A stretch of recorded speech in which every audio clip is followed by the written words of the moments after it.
경상도 어느 산골 마을에 마음씨 착한 순덕이 살고 있었습니다. 순덕은 타고난 골격이 장대하고 먹성이 좋아 마을 사람들에게 복스러운 처녀라는 소리를 듣고 자랐습니다. 하지만 홍기가 차고 가난한 선비 집안의 아들 정식과 혼이 나면서 그녀의 비극은 시작되었습니다. 순덕은 시댁의 굳은 일을 도맡아 하며 남편 뒷바라지를 했습니다. 산에서 나무를 헤오고 냇가에서 얼음을 깨며 빨래를 했습니다. 고된 노동 뒤에 찾아오는 허기를 밥 한 술로 달래다 보니 순덕의 몸집은 점점 더 커져만 갔습니다. 정식은 과거 시험에 합격하자마자 본색을 드러냈습니다. 그는 고을 사또의 딸과 눈이 맞아 조강지처인 순덕을 보며 혀를 찼습니다. 내 꼴을 좀 보거라. 집안에 암소가 들어앉은 것인지 사람인지 구분이 안 가는구나. 내 조정에 나가 너 같은 여편네를 철하고 소개할 수 있겠느냐? 서방님, 제가 밤낮 없이 일하며 서방님 글 공부를 도왔습니다. 이제 와서 제 몸뚱이가 부끄럽다 하시면 저는 어찌합니까? 정식 시끄럽다. 여기 이 이혼서에 수결하고 당장 이 집에서 나가라. 내 밥값만 해도 우리 집 기둥뿌리가 뽑히겠다. 정식은 순덕을 길가로 내팽개쳤습니다. 마을 사람들의 비웃음 섞인 시선을 뒤로하고 순덕은 정처 없이 걷고 또 걸었습니다.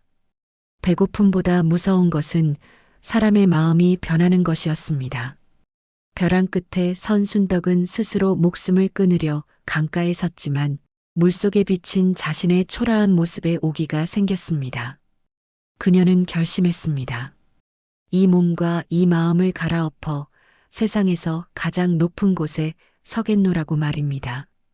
버려진 순덕은 산속 깊은 사찰 무심사로 향했습니다. 그녀는 그곳에서 공양주 노릇을 하며 자신을 완전히 지워내기 시작했습니다. 소금기 하나 없는 산채 비빔밥도 반 공기 이상 먹지 않았고 매일 새벽 폭포 아래서 찬물 맞기를 반복하며 몸의 부기를 뺐습니다. 처음 세 달은 걷기도 힘들 만큼 기운이 없었습니다. 그러나 거울 대신 본 시냇물 속의 자신을 보며 그녀는 이를 악물었습니다. 2년이라는 시간이 흘렀습니다. 둔탁했던 턱선은 날카롭게 살아났고 굽어있던 등은 대나무처럼 곱게 펴졌습니다.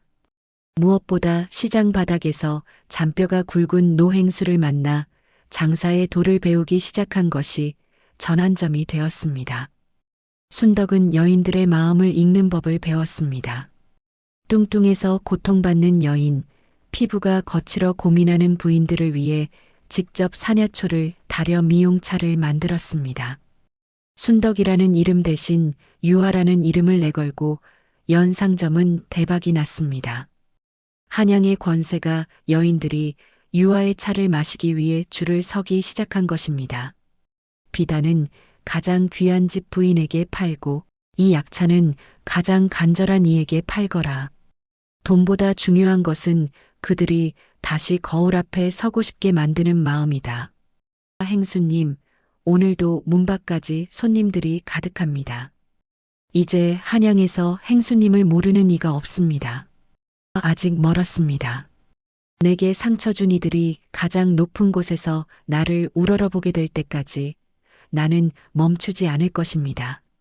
한양을 뒤흔든 미모의 대행수 3년 뒤 유아는 경성상단의 실질적인 주인이 되었습니다.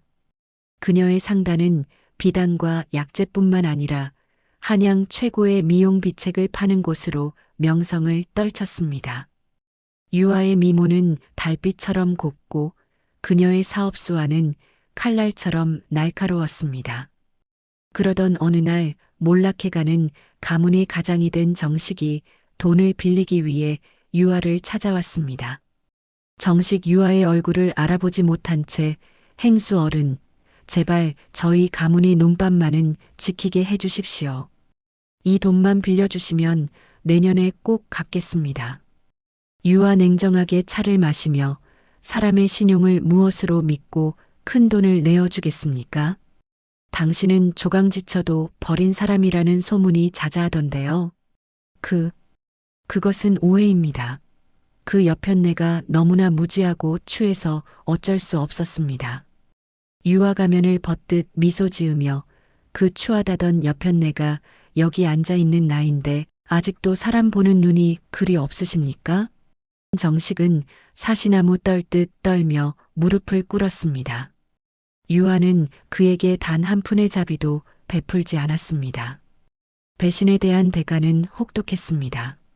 정식은 모든 재산을 몰수당하고 한양거리에서 구걸하는 신세가 되었습니다. 유아는 그를 증오하기보다 자신의 삶을 개척한 기쁨에 집중하기로 했습니다. 유아의 곁에는 늘 묵묵히 그녀를 돕던 남자가 있었습니다. 상단의 호위 무사이자 어린 시절부터 그녀의 총명함을 알아봤던 한성이었습니다. 그는 유아가 뚱뚱했을 때도 지금처럼 아름다워졌을 때도 한결같은 마음으로 그녀를 바라봤습니다. 유아는 이제야 깨달았습니다. 진정한 사랑은 껍데기가 아니라 영혼의 울림이라는 것을 말입니다. 행수님, 아니 순떡아. 내가 어떤 모습이어도 나는 내 곁에 있었을 것이다. 이제 짐을 내려놓고 나와 함께 평범한 행복을 꿈꿔보지 않겠느냐? 나의 모든 상처를 알고도 나를 안아줄 수 있나요? 나는 더 이상 예전의 순종적인 여인이 아닙니다. 그 강인한 내 모습이 내가 사랑하는 너의 본 모습이다. 평생 너의 그림자가 되어주마. 유아는 한성의 손을 잡았습니다. 두 사람은 상단의 수익을 떼어 가난한 여인들을 위한 교육기관을 세웠습니다. 외모 때문에 차별받고 남편에게 버림받은 여인들이 스스로 일어설 수 있도록 도왔습니다.